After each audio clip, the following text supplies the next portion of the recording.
இது என்ன செடின்னு பார்க்குறீங்களா? இது தாங்க பைனாப்பிள் செடி. இந்த செடி வந்து சைனாலலாம் அதிகமாக இருக்கும். சைனாலலாம் வெட்டுற மாதிரிலாம் பார்த்துருப்பீங்க. அதுலேருந்து பழத்தெல்லாம். ஆனால் இது வந்து இந்தியாவிலையும் நிறைய இடத்துல வந்து உற்பத்தி செய்கிறாங்க. குறிப்பாக பார்த்தீங்கன்னு வச்சுக்கோங்க, கர்நாடகாவில், அப்புறம் வந்து கேரளாவில் எல்லாம் வந்து இது உற்பத்தி செய்கிறாங்க. கேரளாவில் நிறைய மாவட்டத்தில் வந்து இது உற்பத்தி செய்கிறாங்க. இது வந்து ஒரு கோடியில் வருமானம் தரக்கூடிய ஒரு விவசாயமாகத்தான் அங்கெல்லாம் பார்த்துக்கிட்டு இருக்காங்கன்னு சொல்லலாம். அது மட்டும் இல்லாமல் வந்து இது வந்து நட்டாங்கன்னு வச்சுக்கோங்க, ஒரு 8 மாதத்துக்கு மேலே வந்து பழம் கிடைக்க தொடங்கிடும். அந்த பழம் கிடைக்க தொடங்கினதுக்கப்புறம் வந்து ஒரு 3 வருஷத்துக்கு தொடர்ந்து நம்ம இதில் வந்து பழம் எடுத்துக்கிட்டே இருக்கலாம். ஆனால் அது வந்து நிறைய பராமரிப்பு இருக்குது. இதில் வந்து இந்த செடி நடவு செய்கிறதுலேருந்து, அது மட்டும் அதை பராமரிக்கிறதுலேருந்து வட மாநிலத்துலேருந்து தான் வந்து கேரளாவில் நிறைய பேர் வேலை செஞ்சுக்கிட்டு இருக்காங்க. உங்கள் எல்லாருக்கும் என்ன தெரியுமான்னு தெரியலை. அப்புறம் வந்து இந்த செடி வந்து இந்த 8 மாதத்துக்கு அப்புறம் பழம் வர தொடங்குறதுக்கு வரத்தான் அப்புறம் வந்து வருமானம் வர தொடங்கிடும். ஆனால் அதுக்கு முன்னாடி வந்து நல்லா பராமரிக்கணும். அந்த 8 மாதமும் நல்லா உரம் போட்டு களை செடியெல்லாம் வராமல் நல்லா பார்த்துக்கணும். ஏன் அப்படி நல்லா பார்த்துக்கணுன்னா, அப்படி ஒழுங்காக பார்த்துக்கலைன்னா அந்த செடியில் வர அந்த பழம் இருக்குது பார்த்தீங்களா, அந்த பழம் வந்து சின்ன சின்னதாக இருக்கும். ஆனால் அது நல்லா பார்த்துக்கிட்ட அந்த செடியிலேருந்து வர பழம் 2 முதல் அப்புறம் 2.5 கிலோ வரை இருக்கும். அவ்வளோ பெருசாக வரும் அந்த செடி பழம்.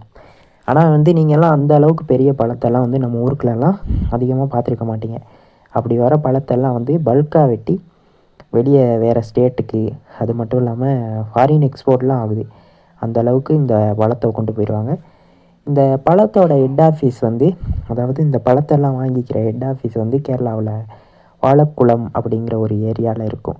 அங்கே தான் டெய்லி ரேட் ஃபிக்ஸ் பண்ணுவாங்க. பைனாப்பிளோட ரேட்டு டெய்லி மாறிக்கிட்டே இருக்கும். அது வந்து கம்மியாகவும் வரும்.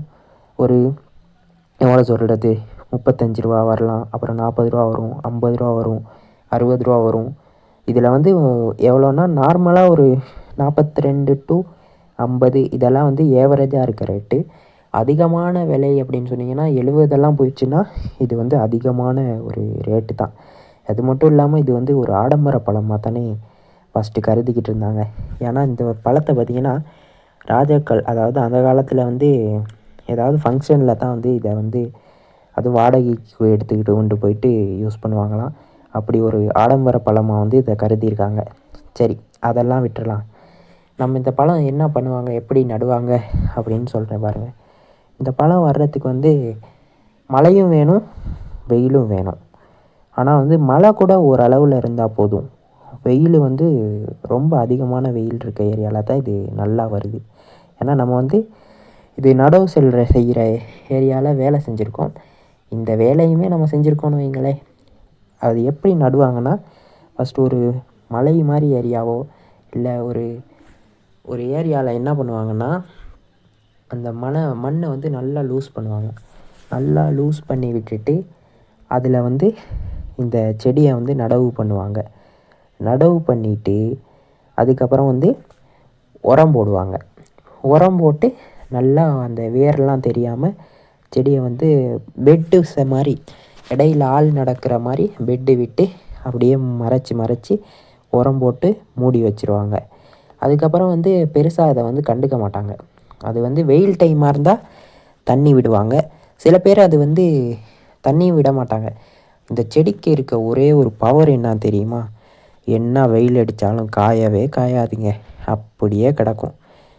அப்படியே ஒரு 6 மாதத்துக்கு நட்டதுக்கப்புறம் அப்படியே கிடந்து திருப்பிக்கு மழை எப்போ வருதோ அந்த மழை வர்றப்ப திருப்பிக்கு முளைச்சி வர தொடங்கிடும். அப்படி ஒரு பவர் இருக்குது இந்த செடிக்கு. அப்படியே பாலைவனத்தில் கிடக்கிற செடி மாதிரி தான் இது. காஞ்சி மட்டும் போகாது, திருப்பிக்கும் முளைச்சி வந்துடும். அதனால மழை காலத்தை எதிர்பார்த்து பயிரிடுறனாலும் பயிரிடலாம். இல்லைன்னா நம்ம வந்து தண்ணி வசதி இருந்துச்சுன்னா தண்ணி விட்டு அதை முளைக்க வைக்கலாம். அப்படியும் பண்ணுவாங்க. அப்படியெல்லாம் பண்ணதுக்கப்புறம் வந்து களைச்செடி, மெயினாக களைச்செடி வராமல் பார்த்துக்கணும். அப்போ தான் வந்து நல்ல ஒரு செழிப்பாக அந்த செடி வரும். அப்படி வந்ததுக்கப்புறம் பார்த்திங்கன்னு வச்சுக்கோங்க, ஒரு 8 மாதம் கழித்து என்ன பண்ணுவாங்கன்னா, அந்த செடியோட சென்டர் பிளேஸில் வந்து ஒரு ஒரு மருந்து மாதிரி ஒன்று ஊற்றுவாங்க. அது என்னன்னு நமக்கு தெரியாது, அவங்க சொன்னதும் கிடையாது ஒர்க் பண்ணுற இடத்துல. அதுக்கு அடுத்த 90 நாளில் அந்த செடியிலேருந்து பழத்தை நம்ம வெட்டிடலாம். அந்த ஸ்டேஜுக்கு வந்துடும். அதாவது சில்லறை வியாபாரம் செய்கிறவங்க எல்லாருக்கும் எப்படி இதை கொடுப்பாங்கன்னா வந்து, கம்மியான அளவில் கொடுக்குறவங்களுக்கு கொஞ்சம் கொஞ்சமாக வெட்டுவாங்க. குறைவான அளவில் வந்து இதை வந்து நடுறாங்க பார்த்தீங்களா, அவங்க தான் இந்த சில்லறை வியாபாரிகளுக்கெல்லாம் கொடுப்பாங்க.